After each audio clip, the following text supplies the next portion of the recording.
안녕하세요. 결혼도 하지 않고 홀로 지내고 있는 50대 여성입니다. 이 나이 먹도록 결혼도 하지 않으면 외롭지 않냐고 물으시는 분들이 많이 있더라고요. 생활력이 강하고 독불장군처럼 앞만 보고 직진하는 성격으로 오해하시는 분도 있습니다. 그런데 저는 어릴 때부터 연약하고 마음이 여렸습니다. 항상 누군가랑 같이 있어야 하고 기댈 상대가 필요했죠. 지금은 아니지만 어릴 적에는 그 상대가 언니였습니다. 언니가 잠깐 어디로 가버리면 하루 종일 언니를 찾은 적도 있습니다. 어르신들이 저를 볼 때마다 껌딱지라고 할 정도로 어렸을 때부터 언니 뒤만 졸졸졸 따라다녔죠. 다른 분들은 형제나 자매지간과 어떻게 지내는지 몰라도 저는 언니와 친밀한 관계를 맺고 있습니다. 언니가 하고 싶어 하는 건 다 하고 싶어 했고, 언니랑 똑같이 되려고 옷도 따라 입고 책도 따라 샀습니다. 오죽했으면 장래의 희망이 저희 언니였으니까요. 초등학교 시절 담임 선생님도 장래의 희망이 언니라고 하니까 황당한 미소를 띠면서 이렇게 말씀하셨습니다. 애정이 장래의 희망이 언니라고 적었는데 왜 언니니? 선생님이나 경찰 이런 걸 적어야지. 언니라고 적으면 어떡해. 애정이는 언니가 될 수 없어. 언니도 결혼해서 다른 집으로 이사가고 애정이도 결혼해서 다른 집에서 살아야지.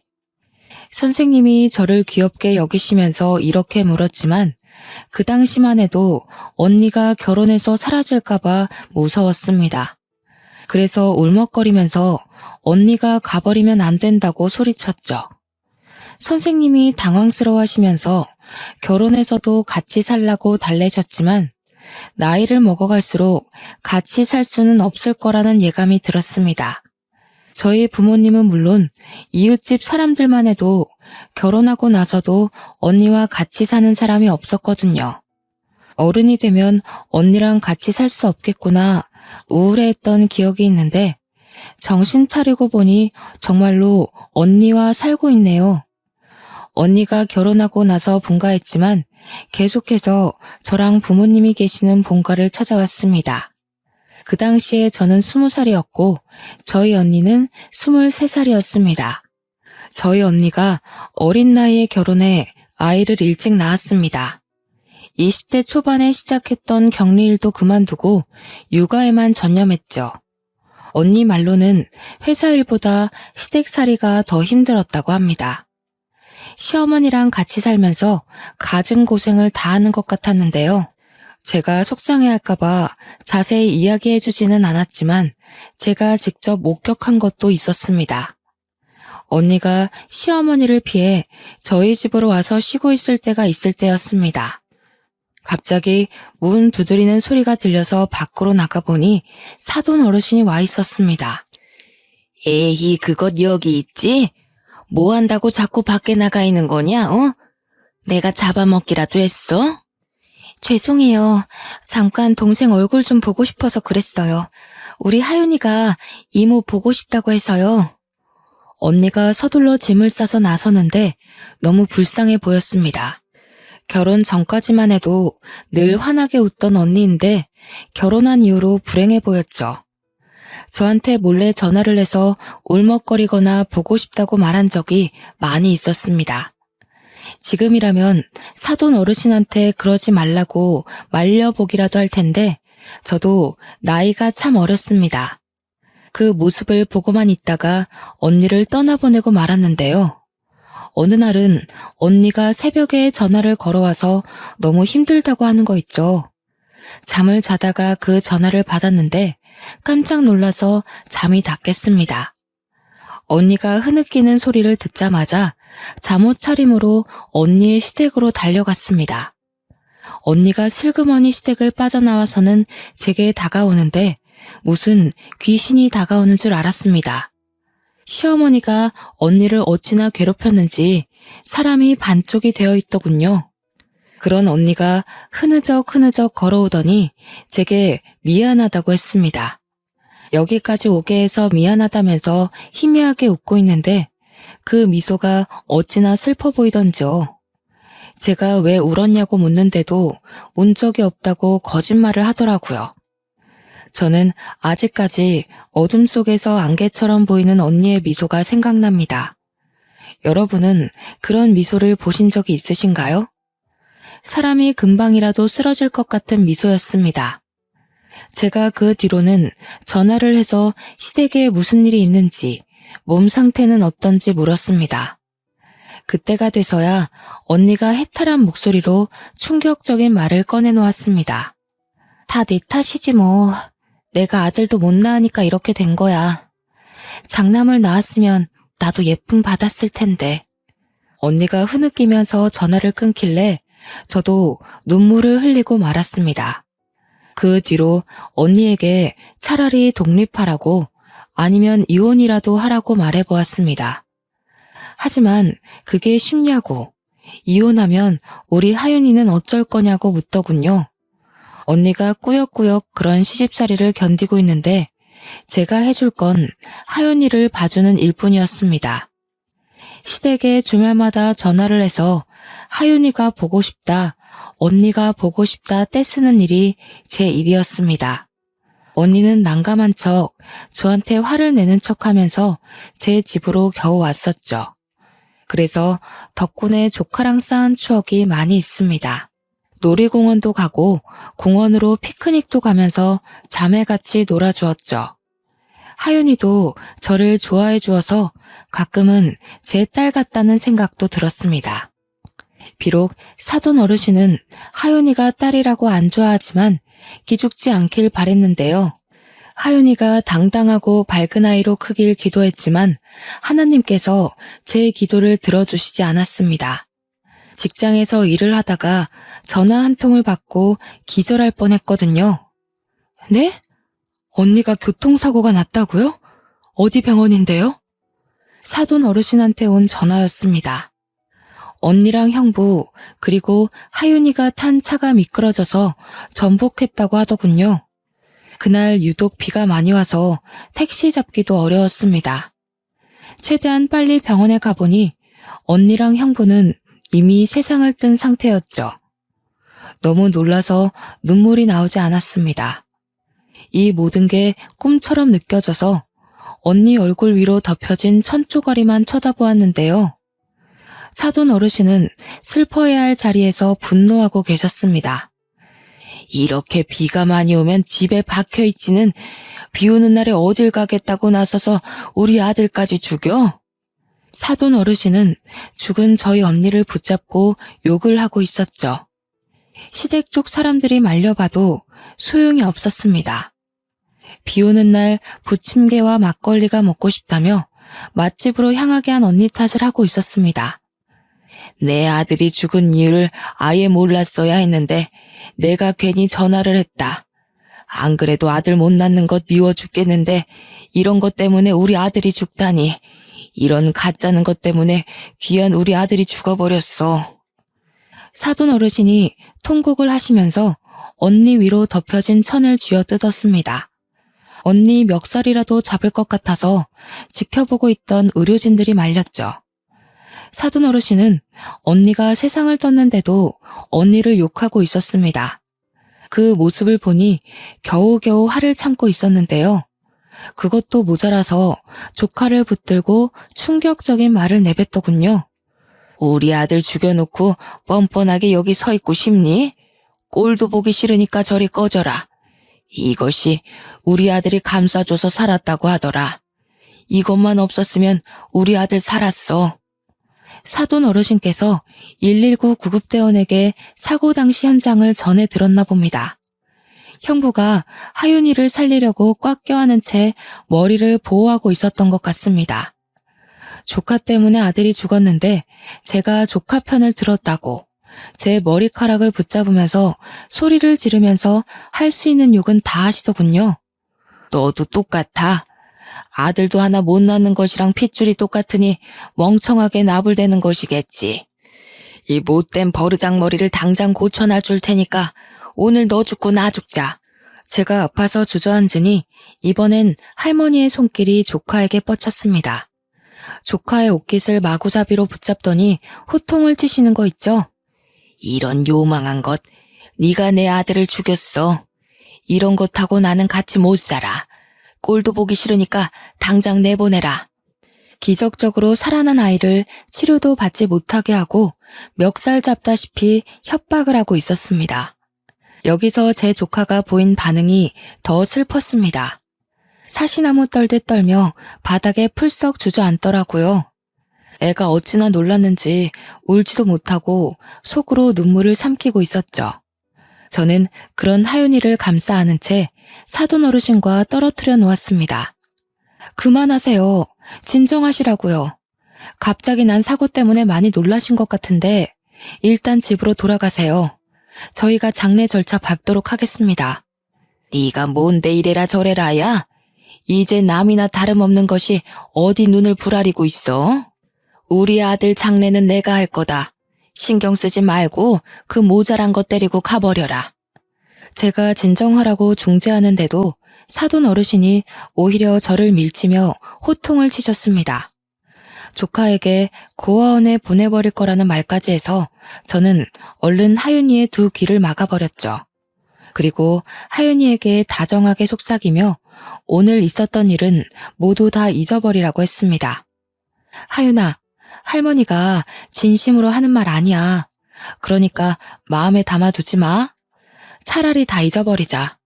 이모도 잊고 싶으니까 다 잊으려고 해. 그러니까 하윤이도 악몽을 꿨다고 생각하자. 하윤이한테 이렇게 말하고 다른 병원으로 데려가 머리 상처를 꿰매고 찰과상과 인대가 늘어난 부분을 치료하였습니다. 형부가 자식을 정말로 아끼고 사랑했던 것만큼 하윤이를 처절하게 껴안고 있었나 봅니다. 차가 전복했는데도 하윤이는 5주 만에 퇴원하였습니다. 저희 조카가 이렇게 회복하는 사이 언니와 형부는 같은 장례식장에서 상을 치르지도 못했습니다. 사돈 어르신의 뜻대로 형부 장례식장과 멀리 떨어진 곳에서 상을 치러야 했는데요. 형부 장례식장과 언니 장례식장을 왔다 갔다 하면서 정신없이 지내던 와중이었습니다. 갑자기 전화가 와서 받아보니 청천벽력 같은 소식이 들려왔습니다. 뭐라고요?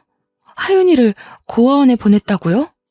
엄마한테 전화가 와서 받아보니 사돈 어르신이 기어코 하윤이를 고아원에 보내버렸다고 하더라고요. 엄마도 이제 알았다며 어쩌면 좋냐고 하길래 서둘러 하윤이가 있다는 고아원에 가보았습니다. 구석에서 외롭게 앉아있는 하윤이를 보고 눈물을 터뜨리고 말았죠. 언니가 죽었을 때보다 더 서럽게 울었던 것 같아요. 그때 사돈 어르신이 인간만도 못하다고 느꼈습니다. 사돈 어르신 말대로 이제 가족도 아니니 저도 예의를 차리지 않으려고요. 그렇게 굳게 다짐하고 하윤이를 데려왔습니다. 그리고 제 밑으로 호적을 올려서 키우기로 했죠. 하윤이를 키우게 된 지 5년이란 시간이 흘렀습니다. 이제 결혼할 나이가 훌쩍 지나서 선자리를 보러 다니게 되었는데요. 공무원부터 경찰, 선생님, 잘 나가는 사업가까지 좋은 직업을 가진 남자들을 많이 만나보았습니다. 하지만 잘 되려고 하면 이상하게 연락이 끊기고 흐지부지 되더군요. 저한테 문제가 있는 건 아닐까 고민하던 찰나 호텔에서 일하는 요리사를 만나게 되었습니다. 정말 괜찮은 사람이었죠. 그 남자가 저한테 하윤이에 대해 묻기 전까지요. 애정씨가 집에 일찍 가야 한다고 하시던데 따로 이유가 있으신가요? 자녀가 있는 것도 아니고 통금 있는 사람처럼 6시 전에 가시는 게 궁금해서요. 아, 우리 조카랑 같이 살고 있는데 조카 밥을 챙겨줘야 해서요. 사실 사정이 있어서 조카를 입양해서 키우고 있거든요. 순간 어색한 기운이 감돌아서 아차 싶었습니다. 그동안 남자들에게 연락이 오지 않은 이유도 알겠더군요. 바로 조카의 존재를 알게 된 순간 연락이 점차 뜸해졌던 것 같습니다. 그걸 이제야 알았다니. 조금은 한심한 기분이 들어서 일찍 자리를 파했습니다. 저를 피하시는 남자분들 마음도 이해가 되었습니다. 저도 이제 막 알아가는 남자한테서 결혼은 안 했지만 애가 있다는 소리를 들으면 기피할 것 같았거든요. 집으로 돌아가 하윤이의 식사를 챙겨주고 있는데 갑자기 전화가 왔습니다. 무심코 받아보니 요리사랑 연결해준 이모였습니다. 이모가 왜 벌써 헤어졌냐고 물으니 제가 그렇게 됐다고 얼버무렸죠. 그런데 요리사한테서 이유를 전해 들었나 봅니다. 제가 얼버무리기 무섭게 버럭 소리를 지르더라고요. 걔는 땡땡 호텔 요리사면 다니? 사람이 사정이 있어서 조카 입양해서 키울 수도 있지 어떻게 그래? 그렇게 잘났어? 사람이 장점만 있을 수 없잖아. 천천히 두고 봐야지. 어쩜 집에 가자니까 그냥 오케이 해버려? 이모, 나는 남자들이 왜 이렇게 연락이 뜸해지나 했더니 애가 있어서 그랬나 봐. 나도 애 있으면 좀 그럴 것 같아. 결혼이 소꿉장난도 아니고 그럴 수도 있지. 너무 화내지 마. 이모가 화를 참지를 못하니까 그저 허허 웃고 말았습니다. 그런데 제 조카가 그 소리를 다 들은 것 같았습니다. 밥을 먹는 둥 마는 둥 하더니 방 안으로 획 들어가 버리더군요. 다 먹었냐고 물어봐도 대답도 안 했습니다. 13살짜리가 알아들을 거라고 생각도 못했죠. 워낙 어릴 때부터 키운 아이라 너무 어리게만 봤던 것 같습니다. 갑자기 제가 퇴근을 하고 돌아오니 하윤이가 제게 편지를 써서 건넸습니다. 기특한 마음에 얼른 편지를 읽어봤는데 편지의 내용은 충격적이었습니다. 자기는 괜찮으니 고아원에 들어가겠다고 하는 거 있죠? 자기가 고아원에 들어가면 제가 좋은 남자를 만나서 결혼할 수 있을 거라고 했습니다. 그 편지를 읽는 순간 눈물이 고였지만 조카에게 그런 말 하는 거 아니라고 혼을 내버렸습니다. 누가 이런 편지 쓰래? 이모가 혜윤이 버리고 결혼할 것 같아? 어디서 그런 말을 해? 따끔하게 혼을 냈더니 조카가 엉엉 울어버리더군요. 그런 조카를 꼭 껴안으며 결혼을 포기하기로 마음먹었습니다. 조카가 있어서 떠날 남자라면 평생을 함께할 가치도 없다는 생각이 들었고 결혼하는 것보다 조카랑 같이 있는 삶이 더 소중해 결혼하지 않기로 한 것입니다. 물론 이런 저를 이해해주고 결혼하겠다고 나서는 남자가 있다면 결혼식을 올릴 테지만 그런 남자는 보이지 않았죠. 그래서 그 뒤부터 어른들이 만들어준 선자리에 나가지 않았습니다. 그 시간에 조카를 위해 돈을 벌거나 조카와 지내는 시간을 늘렸는데요. 그렇게 열심히 살다 보니 조카가 어느새 고등학생이 되어 의대를 목표로 하기 시작했습니다. 제가 의대 가라고 강요한 것도 아닌데 코피를 쏟을 정도로 공부를 하였습니다.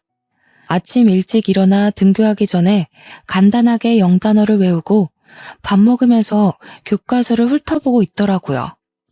조카 말로는 점심시간에도 밥을 빨리 먹는다고 들었습니다. 얼른 교실로 돌아와 공부를 하려고요. 저도 그렇고 언니도 그렇고 어렸을 때 그런 적이 없었는데 도대체 누굴 닮았는지 완전히 책벌레가 다 되어 있었습니다. 어느 날은 늘 전교에서 1등인 녀석이 5등을 한 날이 있었습니다. 저는 컨디션이 안 좋으면 그럴 수 있다고 위로해 주었는데요.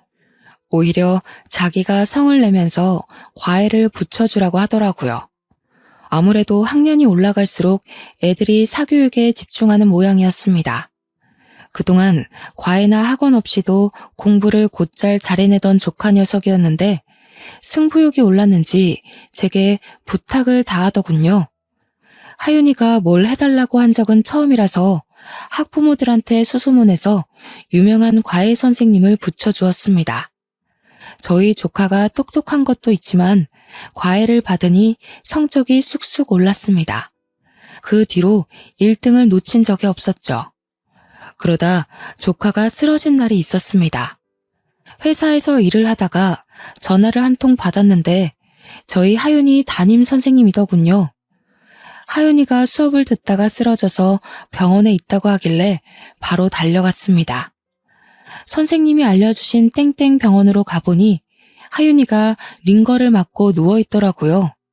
그 뒤로 제가 한약도 지어주고 쉬엄쉬엄 공부하라고 몇 번이나 강조하였습니다.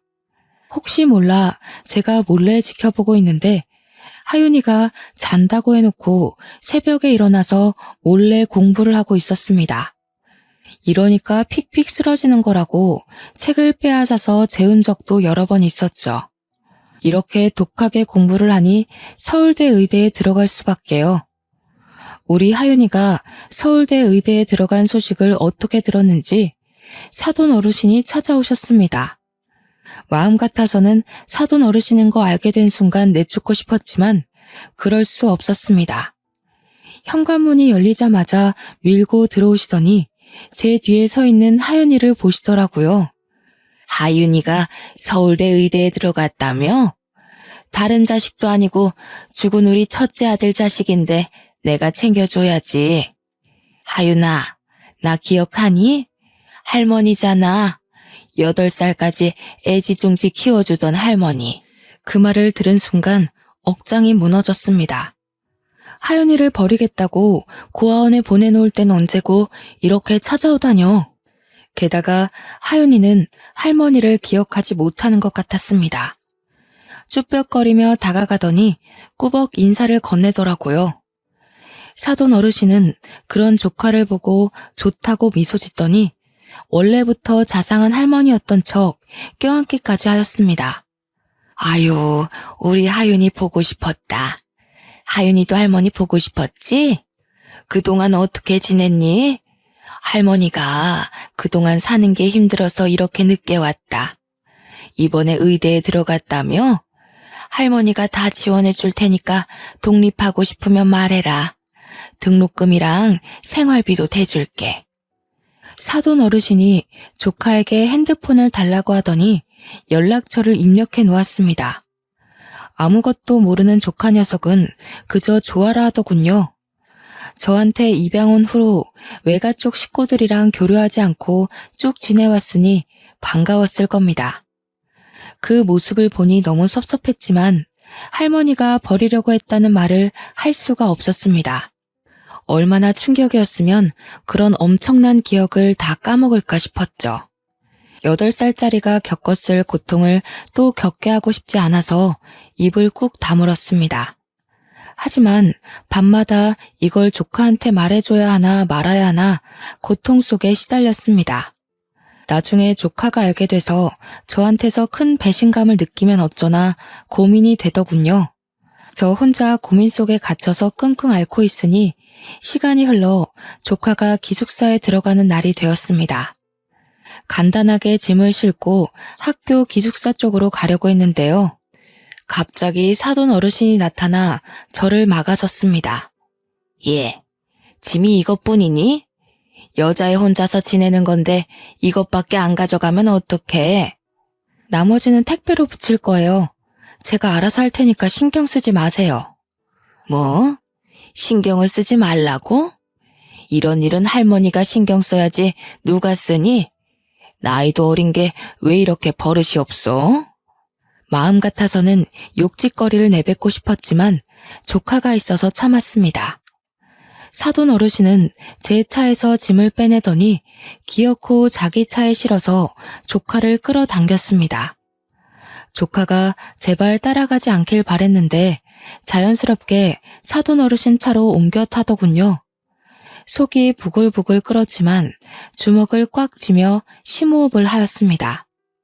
제 차로 조카를 따라가 학교 캠퍼스는 어떤지 기숙사 환경은 어떤지 자세히 뜯어보았습니다. 하지만 조카는 할머니 곁만 졸졸 따라다니며 미주알고주알 이야기하고 있었죠. 결혼까지 포기하고 키워낸 귀한 조카가 할머니 자격도 안 되는 늙은 여자에게 저러니 억울했습니다. 남몰래 눈물까지 닦아내며 그 수모를 참아냈는데요. 수모는 거기서 끝난 것이 아니었습니다. 하도 조카에게서 연락이 오지 않아서 오랜만에 전화를 해보았습니다. 그런데 조카가 받지 않더군요. 그런 날이 수도 없이 지난 뒤에야 걱정이 돼서 학교까지 찾아가려고 했습니다. 사돈 어르신이 어떻게 알았는지 갑자기 저한테 전화를 해서는 이런 소리를 짓거리더라고요. 너 자꾸 하윤이한테 전화하지 마라. 네가 자꾸 전화해서 공부에 방해된다고 하더라. 사돈 어르신이야말로 하윤이 고아원에 버릴 때는 언제고 갑자기 왜 이러시는 거예요? 하윤이가 의사 될 것 같아서 그러세요? 너야말로 하윤이가 의사 될 것 같아서 견제하는 거니? 할머니가 이제 지원 좀 해주겠다는데 왜 말을 그렇게 하니? 제가 하윤이한테 옛날에 있었던 일 다 이야기하면 어쩌려고 이러세요? 하윤이랑 잘 지내고 싶으면 사과부터 하세요. 뭐? 하윤이한테 쓸데없는 소리 하지 마라. 왜 안 해도 되는 말을 하려고 해? 괜히 아픈 상처 건드려서 무슨 일을 치르려고. 그러다 걔 공부 안 되면 어쩌려고 그래? 괜히 애 인생 망치려고 하지 말고 입 다물고 있어라. 제가 차를 세우고 육직거리를 내뱉으려고 하니까 전화를 뚝 끊어버리더군요. 사돈 어르신이 일부러 하윤이와 저를 떼어놓으려는 것 같았습니다. 그것 때문에 연락이 안 되는 것 같아서 하윤이를 찾아갔는데요. 하윤이가 글쎄 저를 보고 떨떠름한 표정으로 서 있는 거 있죠. 이모, 왜 왔어? 저 시험 기간이라 공부해야 하는데. 네가 너무 연락이 안 돼서 와봤어. 무슨 일 있는 거 아니지? 아무 일도 없으니까 돌아가. 나 지금 밤새야 해. 처음 있는 일이었습니다. 제게 항상 예의 바르면서도 밝게 말하던 애인데 완전히 변해버린 것 같았죠. 결국 제가 조카에게 버럭 화를 내며 모든 사실을 실토하고 말았습니다. 너 설마 할머니 때문에 이러는 거니? 그 사람이 어떤 사람인 줄 알아? 너 버린다고 고아원에 내놓은 사람이다. 근데 네가 의대 간다니까 착한 척 연기하는 거야. 네가 조금이라도 잘못되면 바로 버릴 사람하고 이러는 거 아니야. 나는 너 키우려고 인생을 걸었어. 정말 친엄마처럼 널 키워냈는데 어떻게 이럴 수 있니? 제가 울면서 말해놓고 차마 조카의 얼굴을 바라볼 수가 없었습니다. 그런데 조카가 제 말을 믿어주지 않더군요. 할머니가 그랬다고? 우리 할머니가 그럴 리가 없어. 이모가 잘못 기억하고 있는 거겠지. 12년을 키워준 이모를 믿어야지. 어떻게 할머니를 믿니? 네가 제정신이야? 조카가 제 말을 듣고 왈칵 눈물을 쏟길래 조카에게 다시 트라우마를 안겨준 것 같아서 그 자리를 뛰쳐나왔습니다. 며칠 뒤에 심하게 말해서 미안하다고 다시 이야기 나누자고 연락해봤지만 답은 돌아오지 않았습니다. 조카가 제 말을 믿지 않는 것 같더군요. 다 큰 조카가 연락도 잘 되지 않고 찾아가도 바쁘다 하니 어쩌겠나요? 마음 같아서는 가슴이 찢어질 것 같다 나한테 왜 그러냐고 따지고 싶었지만 포기했습니다. 내놓은 자식이라고 생각하고 그렇게 8년이라는 시간을 흘려보냈습니다. 가끔씩 연락해서 들어보니 공부도 열심히 하고 잘 지내는 것 같았죠. 그것만으로 만족하며 살려고 했습니다. 그러다 조카가 대학을 졸업하고 의사가 됐다고 연락을 하더군요. 이모, 내가 그동안 연락이 없었지? 할 말이 있는데 땡땡 병원으로 올 수 있어? 조카 녀석이 고백할 것이 있다고 하니 저도 도대체 왜 그런 것이냐고 따져볼까? 아니면 할머니한테 무슨 말을 들은 것이냐고 물어볼까 고민했습니다. 땡땡 병원으로 가보니 조카가 갑자기 병실로 저를 데려가는 것이었습니다. 그곳에 사돈 어르신이 누워있어서 깜짝 놀라고 말았죠. 사돈 어른, 어디 아프세요? 왜 저한테 말도 안 하고 하윤이 병원에 입원해 계세요? 내가 8년 전부터 췌장암에 걸렸는데 다시 재발하고 말았다. 이제는 다른 장기로까지 전이돼서 수술해도 살기 어렵다고 하는데 어쩌면 좋냐? 사돈 어르신이 그리 말하면서 눈물을 흘리는데 그제서야 8년 전보다 삐쩍 마른 몸이 보였습니다. 그런 사돈 어르신이 불쌍해 보이는커녕 다 업보라는 생각이 들었죠. 이제 곧 세상을 뜰 사람인데 우리 조카한테 왜 그랬고 언니한테는 왜 그랬냐고 따지기도 싫었습니다. 생판 남이니 적당히 회복을 기원하고 병실을 나으려고 했는데 사돈 어르신이 갑자기 일어나 제 앞에서 무릎을 꿇었습니다. 미안하다. 내가 그동안 잘못했어. 네 언니한테 모질게 대한 것도 잘못했고 내 손녀 버리고 너한테 떠맡긴 것도 잘못했다. 내 욕심 때문에 갑자기 나타나서 가족 행세한 것도 미안해. 네? 갑자기 그게 무슨 소리세요? 내 사과 좀 받아주라. 그래야 내가 수술을 할 수 있어. 나 하루라도 더 살고 싶다. 하윤이가 잘 아는 교수님이 계시는데 그 교수가 췌장암 수술을 제일 잘한다고 하더라. 대한민국 1등이래. 그 교수가 수술해주면 나 살 수도 있다는데 나 한 번만 살려주면 안 되겠니? 사돈 어르신이 하는 말을 들어보니 내가 사과를 받아주면 조카가 교수에게 수술해달라고 부탁을 해본다고 말했나 봅니다. 두 손을 싹싹 빌며 제 다리에 살려달라고 매달리는데 어처구니가 없더군요. 그래서 서둘러 사돈 어르신을 떼어놓고 단호하게 말하였습니다. 내가 왜 사과를 받아야 하죠? 우리 하윤이 버릴 때는 언제고 갑자기 나타난 거 보니까 췌장암 때문에 그러셨네요. 췌장암 진단받고 겁먹어서 찾아오신 건가요? 나중에 우리 하윤이 써먹을 때 있을까봐 그러신 거냐고요. 췌장암이 낫기가 그리 힘들다고 하더라. 재발이 잘 된대. 수술은 성공했는데 의사한테 그런 소리를 들으니 밤잠을 잘 수가 있어야지. 그런데 하윤이가 의대에 합격했다는 소식을 듣고 눈이 돌아버렸다. 가족끼리 이러면 안 되는데 내 이익만 챙기려고 했어. 내가 이렇게 반성할 테니까 한 번만 봐주면 안 되겠니? 사돈 어르신께서 모든 사실을 실토하고 인정하셨습니다. 조카에게 의도적으로 접근하고 저와의 연락수단을 모두 다 끊어놓은 거죠. 계속해서 조카를 감시하며 저와 연락을 하고 있는지 만나고는 있는지 감시한 것 같았습니다. 이 사실을 하윤이에게 다시 한번 확인하면서 충격적인 사실도 전해 들었습니다. 이모, 사실 나 다 기억하고 있었어. 할머니가 나 고아원에 보냈던 것도 이모가 나 다시 데리고 간 것도. 그런데 할머니가 다시 나타난 순간 무슨 꿍꿍이가 있을 거라는 생각이 들었거든. 할머니 집에도 놀러가고 같이 연락하면서 할머니가 췌장암에 걸렸다는 사실을 알게 되었어.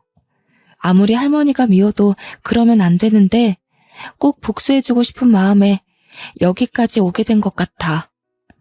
그런다고 이모 연락을 무시해? 내가 얼마나 속상했는지 아니? 너한테 잘못한 게 있나 몇 번이나 생각했다. 너도 내가 보낸 문자 봤지? 그 문자들 보면 네 할머니가 무슨 말로 널 꼬셨나 불안했는지 알 거다. 그 문자들을 보고도 어떻게 연락 한 번 안 할 수 있니? 복수의 눈이 멀었어. 그래서는 안 되는데 밤마다 꿈에서 엄마가 나와.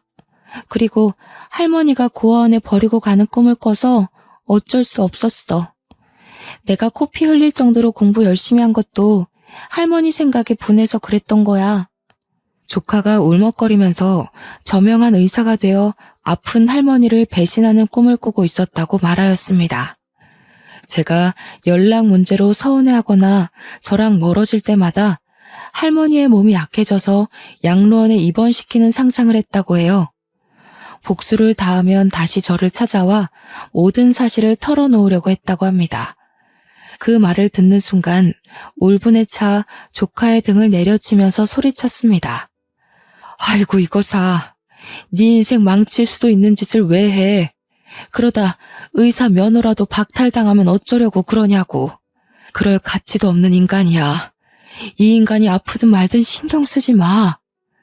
제가 얼른 여기서 나가자고, 저 인간하고는 전혀 상관없는 사이로 지내자고 말하자 사돈 어르신이 제 발에 매달렸습니다.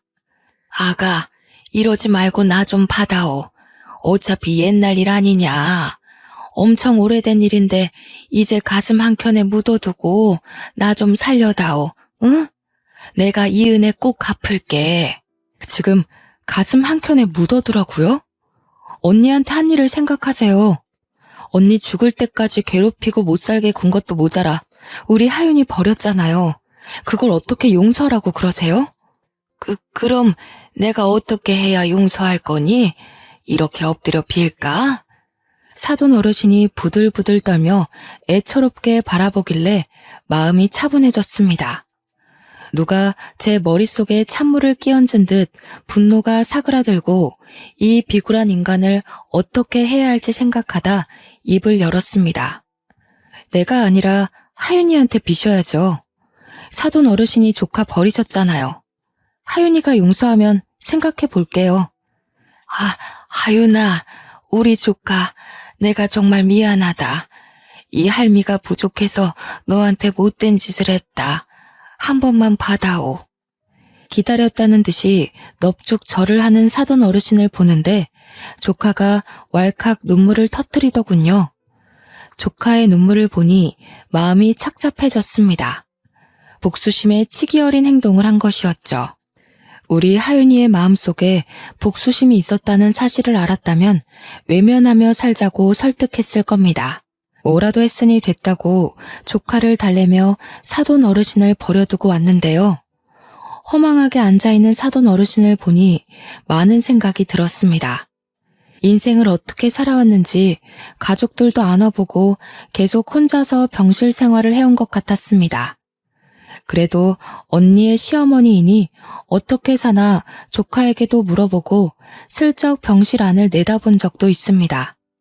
살아있는 모습을 보고 목숨 한번 즐기다 생각하다가도 인성이 나빠 고독하게 떠날 인간이겠거니 생각하고 있을 무렵이었습니다. 저한테 편지 한 통이 와서 열어보았는데요. 무려 5장 분량의 편지였습니다. 촘촘한 글씨로 자기가 얼마나 멍청하고 이기적인 인생을 살아왔는지에 대한 푸념과 사과글이 적혀 있더군요. 저는 그 편지를 들고 사돈 어르신이 있는 병실에 찾아갔습니다. 편지를 왜 보냈냐고 따질까 아니면 비아냥거릴까 고민하다가 한마디 하였습니다. 사돈 어르신, 사람 목숨이 달린 일이니 제가 하윤이한테 교수님께 부탁해보라고 말해볼게요. 사돈 어르신이 그 말을 들은 순간 정말 고맙다고 몇 번이나 고개를 숙였습니다. 다른 사람이 들으면 왜 그랬냐고 남이니까 안 보면 되는 사이 아니냐고 따질지도 모릅니다. 하지만 그래야 제 마음이 편하니까요. 사돈 어르신이 죽었다는 소식을 들으면 제가 사돈 어르신이랑 다를 게 뭐가 있나 싶었습니다. 그 편지글이 마음을 흔들었다기보다는 조카 인생에 흠집을 남기기 싫었습니다. 그래서 조카한테 관용을 베풀고 포용하자며 교수님께 말씀드리라고 말해보았죠. 당연히 제 조카는 제 말을 받아들이지 못했습니다. 내가 왜 그래야 하는데? 내가 못해준다고 그냥 다른 병원으로 가라고 할 거야. 네가 살면서 범죄자도 치료해줘야 하고 네 할머니보다 인성이 나쁜 사람을 고쳐줘야 할 텐데 그럴 때마다 외면하고 다른 병원으로 보낼 거니? 제가 그리 말하니 조카가 한참을 생각해보는 눈치더군요. 잠시 뒤에는 제 말대로 하겠다며 췌장암 수술을 잘한다는 교수님께 연락해보는 것 같았습니다. 다행히 교수님께서 수술을 해주신다고 하셔서 사돈 어르신께서 수술을 받으셨는데요. 지금은 많이 회복하셔서 웬 보자기를 들고 저희 집을 찾아오셨습니다.